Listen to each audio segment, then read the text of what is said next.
Thanks for listening to the Tech Tools for Teachers podcast, where each week we talk about a free piece or two of technology that you can use in your classroom. I'm your host, Shannon Martin. I'm a middle school teacher, technology coach, and personalized learning coordinator for my district. And I'm the button monkey, Fuzz Martin. All right, episode 30. 3-0, the big 3-0. We should like midlife. We should take this podcast out and put a sash on it, take it downtown, get an Uber, and then go sleep by 8:30. Yeah, because that's what you do. Yay! As an adult. Yeah. Welcome to life. Yeah, episode 30. Here you are. Yeah, mini episode. It's a mini episode. I figured since last week we talked about 7 pieces of technology, like it was like boom, boom, boom. You're probably still using, getting to know them. Yeah, and it's kind of a lot. It's like, here's 7, here's 45 more, here's 100. Like let's take a little breather. So a little mini episode. Plus, I still have calluses on my fingers from adding them all to the EdTech Directory. Yeah, so. Well, it's all that work. Button pusher. I have a typewriter that I use. Yeah, and then you convert it Then over. I submit it to a 8th grader. And they put it up on the web. Yeah, and they make it all pretty for you. Mm-hmm. Untrue. But, yeah, true. So episode 30. True that it is untrue. Yes, true. It's episode 30. Mini episode. Just want to do a few fun things. We're just going to do 2 sites today. Okay. The thought was that, well, we are all recovering from full moon Friday the 13th. Yeah. I have to say, honestly, with all, like, the hype, because as teachers, I think we are, like, oh my gosh, it's a full moon. And I definitely think kids react to that. I feel like I've talked about this before. Like, I feel like you can feel a full moon coming on. But I was expecting, I think, the worst. Because so many memes and Facebook posts were like, good luck. First couple weeks of school. Right, little white flags flying in the air. Honestly, mine was pretty awesome. So Here's the thing about wolves. They don't know it's a full moon until nighttime. Unless you tell them. Okay. So let's talk about these little our little fun mini things. So the first one is ToonyTool. I don't know. Toony. How do you spell it? TOONY. Okay, so cartoony. TOOL.com. ToonyTool. ToonyTool. And what can you do with ToonyTool? Everything. Awesome. Everything. Taxes. Yeah. Make ToonyTool. lattes. Yes. Well, you could probably draw them if you want to. Take out the garbage. No. Okay. So what's cool about ToonyTool is if you want to do if your kids are into making memes or little cartoons or pictures, or you want them to quick remember something, or just create for a while, or do some team building, or anything that you need little fun picture memes for, you can use ToonyTool. You literally type in ToonyTool.com and you pick a background, which there are lots of them, or you can use your own. So like you could pull your own background from pictures. Like you could take a picture of your classroom and put that into ToonyTool as a background. Then once you pick your background, you pick your characters, and they have pre-drawn little cartoon characters, or they have a browse. And when you browse, you can take a picture off your own computer. So what I think is cool is if you want to get super fancy, you could draw your cartoon in AutoDraw.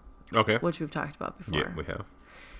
And then you could go and upload it to your ToonyTool. So like you can literally draw your own cartoons and upload them to ToonyTool, or you can use their pre-done cartoons to ToonyTool. Throw your cartoon in. Click your little speech bubble. You got a bunch of choices. Put some text in. Have your little cartoons talk. You can add props. They got like little hearts and little like birthday cakes and airplanes, and they have cartoon like the yelling language. You know, like what's it called? When words look like what they. Onomatopoeias? No. Like Yahoo and Wow, and there's a word for it. It's totally Schoolhouse Rock. Onomatopoeia? No. Just like yippee and like the words that are like cartoony. I don't know. Someone tell us. Exclamations. Tell us what that means. So you could add fun little like phrases in there, or you can add like meme text where you literally can type in meme text and it makes it look like a meme. Once you have your little zipped up ToonyTool, which is super fast and quick to make, you can then email it to someone, print it, or download it, or share it on various forms of social media, or you can edit it again. Okay. So it's super just a fast way to make fun little cartoons, get some engagement with your students. They can add their little memes and ToonyTools to anything. You know, you can download their pictures so that they could create it, and then they can make it their, like their avatar on their blog, or they could, you know, anything that you want to use ToonyTool for, you can. It's just a fun little quick, easy tool. There's no sign in or anything like that. It's just make stuff. Acclamation? Are you still looking this up? Yeah. I don't think that's what I'm thinking of. Okay. I don't know what I'm thinking of. That's all right. It's all good. It's just like acclamation like, is a loud, eager expression of approval, praise, or assent. Well, I think like when Batman like punches a guy and goes bam, and you see the words across the screen. Yeah. Like those words. Okay. I don't know. So there's that. So ToonyTool, check it out. Have some fun with your kids. Somebody's screaming at their radio right now. Yeah. But yeah, go to ToonyTool. I made a baby on top of the Leaning Tower of Pisa. I put a birthday cake in the middle of Japan. And you can do the same with ToonyTool. Yes, you can. So that's fun. Mini tip number one. Mini tool number one. Mini tool number two. I've wanted to talk about for a while. I use it all the time, but I don't want to overload when I'm talking about creative things, so I feel like I always skip this one. But it's BeFunky.com, because why not BeFunky? Yeah. If you've used Canva or the other one that starts with Genially. C. Oh, Genially. Mm-hmm. Okay. Similar to those kind of sites where there's a bunch of choices. So like if you go to BeFunky.com, you can pick photo editor, collage maker, or graphic designer. My choice normally is graphic designer when I'm working with my students. And then once you're in graphic designer mode, which again, you can pick what you want. You can pick, they have event graphics, so you can pick invitations, save the dates, menus, like any of these things that you can totally edit what you're doing, which is cool. Yep. And then along that left-hand side there, you've got like small business, and then you can pick stuff like Facebook ads and leaderboards, and then you can scroll down and do blogger resources.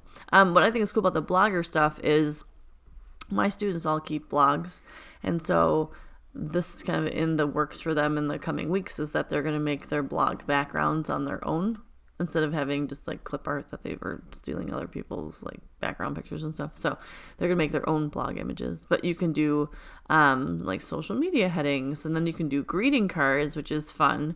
So they can make digital greeting cards. I think like they can make little digital birthday cards, or they can do that kind of stuff. They have also blank templates that you can work from for event graphics and all that kind of stuff. I have them, if you scroll all the way back to the top, if you go under event graphics, there's two choices, either posters or flyers. That is what I use most often in my classroom, where you can pick that template, and then it gives you actually like, it would be a 5x7 template, and then you can just open it, use their template, and then put in all your own pictures. You can add your own backgrounds. You can swap out like images from your own pictures. You can add color and text and change and edit and save everything. And once you save it, you can then save it to your computer, or you can put it into your Google Drive, which is fantastic because you can't always do that with everything. Also, teachers, if you're getting married, you can make your own invitations. You can make your own invitations. Actually, I made the eldest daughter's one of her birthday invitations through BeFunky. Nice. And it was nice because it was digital, and she was older. It was like her 13th birthday. Okay. And then I emailed it to like her to get passed on to her friends, so she could email it. Yeah. So she could, I think she either texted or emailed to her friends and their parents, so that way they had the information for her birthday party. But that way she still had like a fun individualized invitation, but didn't have to like print them or anything. Right. It would be cool for like open house nights for parents. Oh yeah. Or conferences even, just maybe, so it's not the same.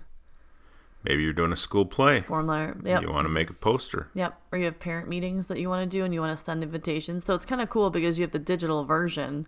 You can definitely print them, but you have the digital version, so you can just share it out like on social media or email it out to parents as an invitation versus just being a straight email. Maybe you're trying to drum up Business for your podcast. Some kids to join the powerlifting team in your school of 2,500. There you go. And you can only find one. That could be it. Or forensics. There's a lot of schools trying to drum up for their forensics teams right now. In Wisconsin, middle school forensics is in the fall, and then high school forensics is like in the wintertime. So they're like, let's name all the clubs that they could do. All the Key clubs. Club, FFA, FBLA, drama, chess, track, future teachers are FTA. The trap shooting. Track is not a club. I know. It's a sport. What if it's club track? Okay, club track.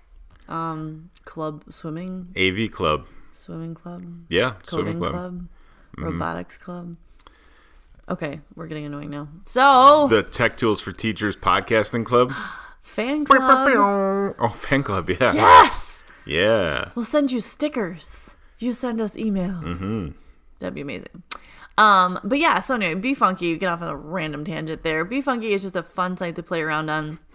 The graphics are really nice. So like the pictures and stuff that are available to you, I feel are just a little more, I don't know, they're not like cartoony. They're just more like photographs and stuff. So they're a little more formal. I really like this site. It's fun. Mm-hmm. But then that's just the graphic designer section. They still have a photo editor and a collage maker. So if you want to bust out some collages with student pictures, I know a lot of some of our younger, like elementary teachers, put a lot of picture collages together to send home for parents. And it's just that's a really quick one. You just go to your computer, you upload your pictures, you drop it in, they make these pretty little collages, and it's done. You can share it out however you need to with parents and family members and stuff. So how is the free version versus the paid version? I will say that the paid, so there are fewer, much fewer. There's like one free template per category. Okay. In the free version, but you can manipulate that free one to do anything you want to do. Gotcha. So even though you don't have like a billion options, you can make a billion options because there's like one template for posters, one template for invitations, one template. So there's like a template for every single thing. So it's not like you're limited very much. And I see that it connects to Google Drive. It does. So once you create it, you can save your creation to your Google Drive. And then you have it. So, like, your invitation is there to save. Amazing. And they even have polka dots as a background. What? There's several polka different dots? Kinds of polka dots. But that's the hardest background to make. Dots. Like, nobody... You're wearing polka dots now. There's polka dots on my computer and on my phone. Besides Tech Tools for Teachers and my passion with technology, I also love polka dots. Your shoes. Dots. Yeah, there's a lot. Your watch band. My classroom. Yeah, everything. Your contact. I get nothing. No, that's just done. Also, before we forget, in our little mini episode, because this I feel like is like mini episodes, same length as another one. No. But Google. What's cool? Little Google tidbit. I'm sure a lot of you get the fun little Google emails with what's coming out, what's new, what's exciting. If you haven't looked at that email yet, Google's working on it. They have combined with Skyward. Nice. So not all districts use Skyward, but for those of us that use Skyward, they are working on a way to connect Google Classroom to Skyward so you don't have to do your grading twice, folks. Fantastic. So that's in beta format, like beta mode. It is not out yet, but something to look forward to. So that's exciting little set of news here. That is exciting. An exciting set of news. As we move on through the month of September. Yeah. Into the fall here. Keep on trucking. So, I hope you guys enjoyed our little mini episode. I sure did. Of BeFunky and ToonyTools. And if nothing else, just go play around in them because as a human being, they are fun to play around with. And BeFunky is super useful both in and out of your classroom, so you can definitely use it for stuff at home too. Yeah, even as a button monkey, they're fun to play around with. You're more than that. Okay. Kind of. Well, thanks for tuning in. This has been the Tech Tools for Teachers podcast, mini episode 30. If you ever have any questions, you can find me on Twitter at SmartNWI. And if you want to get more information on the links to the technology discussed in today's episode, you can visit me at smartnwi.com and the EdTech Directory, or on Facebook at Tech Tools for Teachers podcast. New episodes each week. Thanks for listening. Go educate and innovate. The ideas and opinions expressed on this podcast and the Smart NWI website are those of the author, Shanna Martin, and not of her employer. Prior to using any of the technologies discussed in this podcast, please consult with your employer regulations. This podcast offers no guarantee that these tools will work for you as described, but we hope they do. We will talk to you again next week. It'll be Shanna's birthday episode. Woohoo! Talk to you real soon. Thanks for listening.